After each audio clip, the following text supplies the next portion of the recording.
Pour lequel Mme Rossignol ne s'est pas excusée. Voilà. Le fond pour lequel il n'y a eu aucune réaction, aucun commentaire, ni de la presse, ni de la classe politique, ni aussi des institutions qui sont chargées théoriquement de la mémoire de l'esclavage, qui devraient avoir un rôle dans ce sens.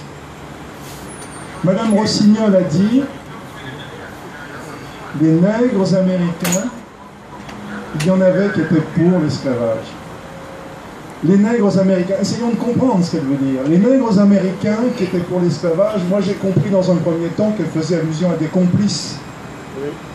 Et c'est absurde. Comment est-ce qu'on peut, quand on est nègre, comme elle dit, en tout cas afrodescendant, africain, se retrouver en Amérique, en ayant traversé dans des bateaux négriers et être pour l'esclavage qui vous a servi? Il faut être soit très con, soit masochiste. Ou alors il faut être complice. Et c'est ce qu'elle nous dit. Elle nous dit en fait, les esclaves, ceux qui, entre le 15e et le 19e siècle, ont traversé, ont fait le passage du milieu et se sont retrouvés en Amérique, étaient des cons, des masochistes ou des complices. C'est exactement le propos qu'elle tient. Des cons, des masochistes ou des complices. Voilà ce qu'un ministre de la République en 2016, et je suis quand même un peu triste d'atteindre l'âge que j'ai pour entendre ça, nous dit sans aucune réaction du gouvernement. C'était des cons, vos ancêtres étaient des cons, des masochistes et des complices. Ou des complices, vous avez le choix. Moi je trouve que c'est pas un dérapage, que c'est une pensée assez bien formulée. Elle pense aux complices quand elle dit les Africains. C'est des complices. On connaît ces arguments traditionnels de Voltaire et des autres qui justifient l'esclavage en disant de toute façon des gens qui se sont donné des maîtres étaient faits pour en avoir. On connaît, pendant plusieurs siècles, l'esclavage s'est fondé sur ce type de raisonnement. Donc, complicité des Africains. Et puis il y a ceux qui ont traversé, qui se retrouvent, qui sont mes ancêtres, enfin une partie de mes ancêtres et les ancêtres d'une partie des gens qui sont ici. Ceux-là, ils étaient pour. Est-ce que vous imaginez un instant la réaction de M. Manuel Valls? J'ai beaucoup d'estime pour lui, on se retrouve depuis 2 ans tous les 10 mai. Est-ce que vous imaginez sa réaction si Madame, je le dis très clairement, si Madame Rossignol avait dit... Les complices de vous savez ce que je veux dire? Les complices du nazisme. Vous le savez? Les complices du nazisme. Vous le savez? Il y en avait. Faut le dire. Faut le dire clairement. Faut le dire clairement. Avec des mots. Eh bien, si elle avait dit les femmes qui portent le voile même volontairement, oui, il y a eu des, je vous laisse deviner le mot, qui étaient pour l'Holocauste. Qui ont collaboré pour l'Holocauste, il faut le dire, la vérité. La vérité historique. Est-ce que Mme Rossignol serait encore ministre? Non. Vous savez bien que non. Jamais. Vous savez bien que non, elle ne serait pas ministre si c'était agi d'une autre communauté. Alors qu'est-ce que cette communauté peut penser? La nôtre. Qu'est-ce qu'on peut penser? Est-ce qu'on n'est pas en droit de se poser une question? La hiérarchie. Est-ce qu'il y aurait 2 poids 2 mesures? Est-ce que quand on dirait certaines choses en visant certaines personnes ou certains crimes qui sont des crimes condamnables, moi j'aurais été le premier si elle avait dit ça à condamner. À ce moment-là, il y a une sanction, et puis lorsqu'on dit d'autres choses pour des gens qui sont considérés par certains politiques comme étant tout en bas de l'échelle de l'humanité, là, on fait semblant de ne pas entendre. Est-ce que c'est normal que il y a une journée de commémoration le 10 mai à laquelle Louis-Georges Tin faisait allusion tout à l'heure, journée au cours de laquelle théoriquement les autorités de la République viennent affirmer le côté la réprobation de la République pour ce crime contre l'humanité, et puis qu'au même moment il y a des ministres au sein même du gouvernement qui aient ce type d'attitude. Est-ce que c'est cohérent? Est-ce que M. Valls, M. Hollande vont pouvoir garder cette ministre et venir le 10 mai nous expliquer que l'esclavage était un crime? Est-ce que vous voyez une cohérence dans tout cela? Alors que cette femme, de manière évidente, nous explique que les esclaves, sans s'excuser, le moins du monde, elle est tout à fait consciente de ce qu'elle a dit, étaient des cons, des masochistes ou des complices. Est-ce que vous trouvez que ça a une cohérence et que l'on peut tolérer cela? Moi je dis non. J'ai entendu, il y a 2 semaines, j'ai entendu au cours du dîner du Tréforme, le Conseil représentatif des Français d'Outre-mer, j'ai entendu Manuel Valls dire qu'il n'était pas normal, que la contestation de crimes en ce qui concerne l'esclavage ne soit pas pénalement sanctionnée. Il le disait pour l'esclavage, il parlait aussi du génocide arménien. Il disait qu'il faut pénaliser la négation du crime. Il faut pénaliser, je suis pour cela. Et il n'était pas le seul à le dire, puisque à ce dîner, il y avait l'ancien président de la République, Nicolas Sarkozy, qui disait la même chose. Donc apparemment, il y avait un consensus gauche-droite. Je ne sais pas si je me trompe ou si je suis aveuglé, mais il me semble que le fait de dire publiquement à l'antenne de RMC que les esclaves déportés aux Amériques étaient des imbéciles, des masochistes ou des complices de l'esclavage, c'est exactement ce que l'on peut appeler la contestation d'un crime. C'est exactement cela. C'est bien plus grave que l'emploi du mot nègre. C'est une contestation évidente du crime contre l'humanité que le gouvernement est censé célébrer. Ce crime contre l'humanité tous les 10 mai. Cette situation est littéralement intenable, car même si la pénalisation de la contestation de crimes contre l'humanité n'est pas effective, la moindre des choses aurait été que le Premier ministre et le Président de la République demandent à leur ministre de démissionner. On ne peut pas être ministre de la République et contester un crime que l'ensemble de la nation, nos élus, à l'unanimité, ont déclaré en 2001 crime contre l'humanité. Ça n'est pas possible. Et je demande de la manière la plus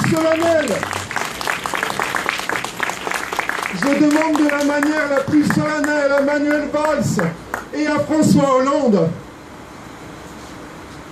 de demander à cette ministre de prendre ses responsabilités, ou à tout le moins de s'excuser de la manière la plus claire pour avoir contesté le 30 mars publiquement à l'antenne de RMC l'esclavage déclaré par la République française, crime contre l'humanité. Qu'il y ait une pénalisation ou pas, il n'est pas convenable qu'une femme qui incarne la République française puisse contester le caractère criminel de l'esclavage, alors que la loi de 2001, la loi dite Taubira, considère que c'est un crime imprescriptible. Nous ne pouvons pas l'accepter. Et c'est pour cette raison-là, non pas pour des questions de terminologie, mais pour cette raison profonde que nous nous sommes rassemblés ici. Nous ne pouvons pas, et je suis sûr que c'est la volonté du peuple français, nous ne pouvons pas tolérer que les gens qui ont été, grâce à des primes d'encouragement de l'État, grâce à un code raciste, qui ont été mis en esclavage, qui ont été déportés d'Afrique pendant des siècles, et qui ont permis à la France d'être ce qu'elle est aujourd'hui, nous ne pouvons pas tolérer que ces gens-là soient traités d'imbéciles, de masochistes ou de collaborateurs.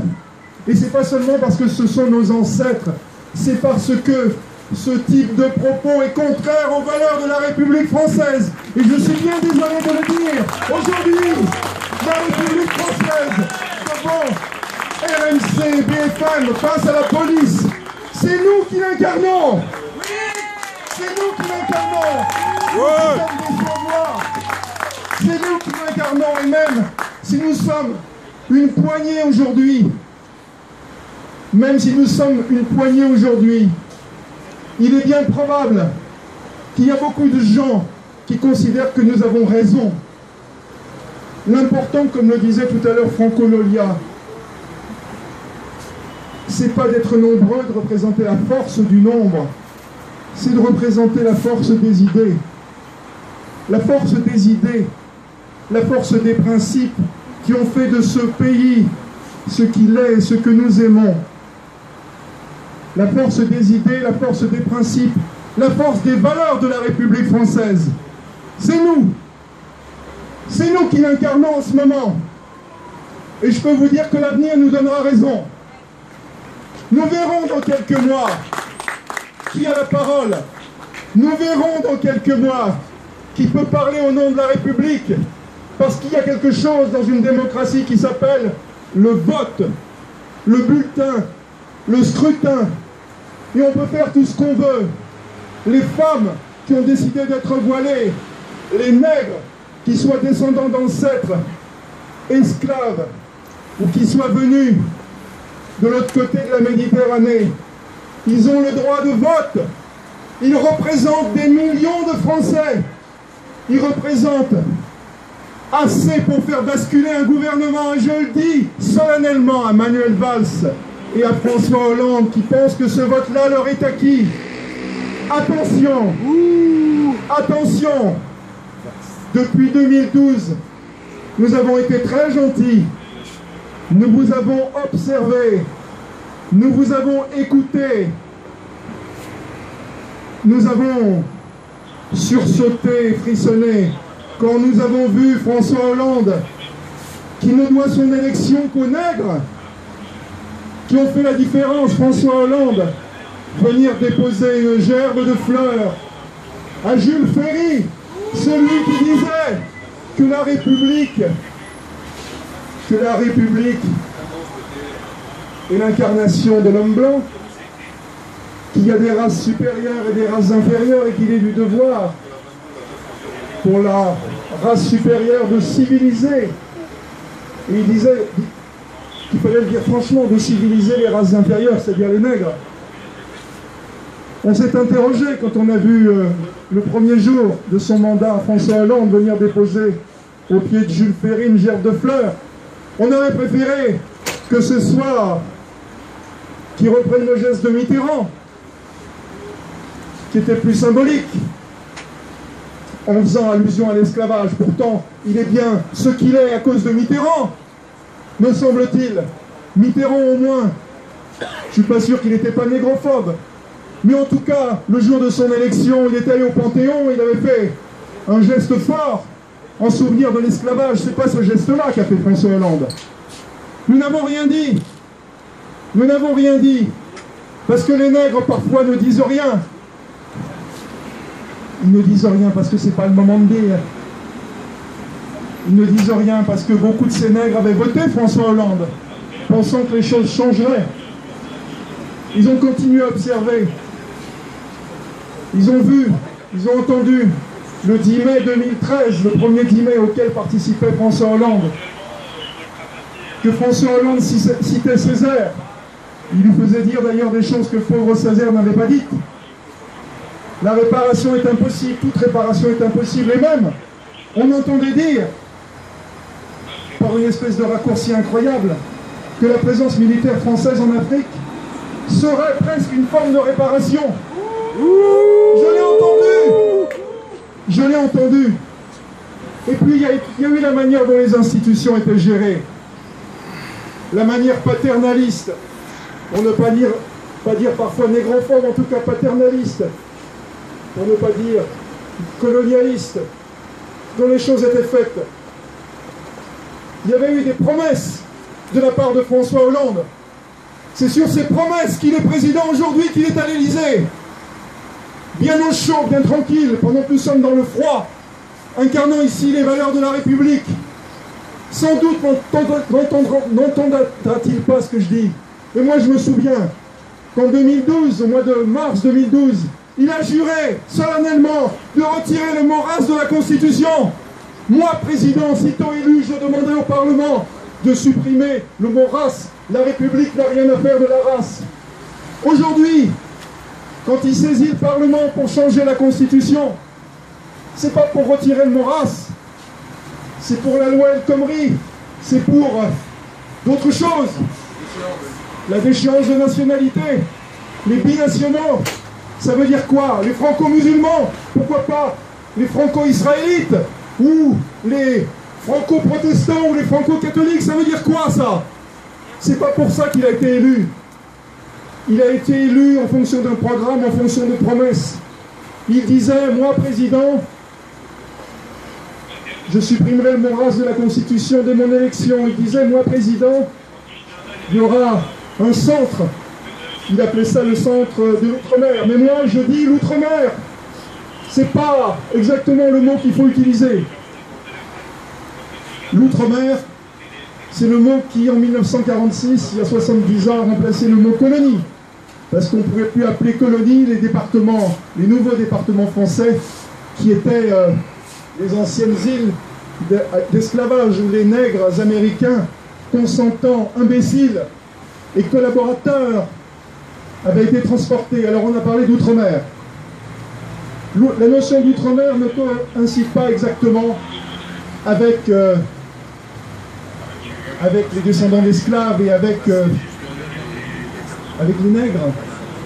Il y a 52% des habitants de l'outre-mer qui n'ont pas cette histoire-là. Alors quand on parle de centre de l'outre-mer ou de maison des outre-mer, bien évidemment, c'est bien commode, parce que ça permet d'éluder cette question fondamentale de l'esclavage. On va nous parler des Wallisiens, qui ont toute mon estime, mais qui n'ont pas la même histoire, qui sont rattachés à la République française volontairement, les Wallisiens qui ont des rois, je vous le rappelle. On n'a rien à voir avec cette histoire-là. On va nous parler des îles Kerguelen. On va nous parler de Saint-Pierre et Miquelon. C'est pas qu'on soit indifférent à Saint-Pierre et Miquelon, aux îles Kerguelen, mais c'est pas ça notre histoire, c'est pas ça dont parle Madame Rossignol. Il faut, et c'était le sens de ce que demandaient les nègres de l'outre-mer qui ont porté M. Hollande à la présidence de la République, il faut qu'il y ait un centre de mémoire de ce crime, de centre de mémoire et d'histoire. Il faut qu'il y ait une institution qui puisse défendre, comme nous le faisons aujourd'hui, au nom de la République, mais de manière indépendante du pouvoir, la mémoire de l'esclavage. Et je crois que les institutions ne fonctionnent pas, car si elles fonctionnaient, les gens qui représentent ces institutions seraient parmi nous pour dire exactement la même chose que ce que nous disons. C'est la preuve que ces institutions doivent être réformées ou doivent être supprimées si elles ne sont pas capables de fonctionner. Il faut qu'il y ait des gens aujourd'hui, indépendamment du pouvoir, et non nommés par le pouvoir, qui puissent, lorsque un ministre dérape, lorsque un ministre va trop loin, lorsqu'un ministre se montre négrophobe, qui puisse dire non, ce n'est pas ça que la République peut tolérer. Il faut réformer ces institutions et il faut une maison, comme le disait très justement Louis-Georges Tin, qui soit une maison de mémoire. On a trouvé le nom de Centre Dumas parce que la famille Dumas est exemplaire de cette histoire qui est aussi la nôtre. Mais ce serait aussi un centre des afro-descendants, on n'a pas peur de le dire, et aussi le lieu où l'on puisse valoriser ceux qui, malgré cette histoire atroce qui est l'histoire de l'esclavage, ont tant donné à la République en dépit de tout le mal qu'on leur faisait. Il y a des héros auxquels la République doit tout et dont on ne parle jamais. Le général Dumas, bien évidemment. Solitude, Delgrès, Toussaint Louverture, Flore Gaillard. Je ne sais pas si elle était voilée, Flore Gaillard, je doute que Madame Rossignol sache qui c'était. Mais elle était chef de guerre et elle se battait pendant la Révolution, après avoir tué le maître qui l'avait violée.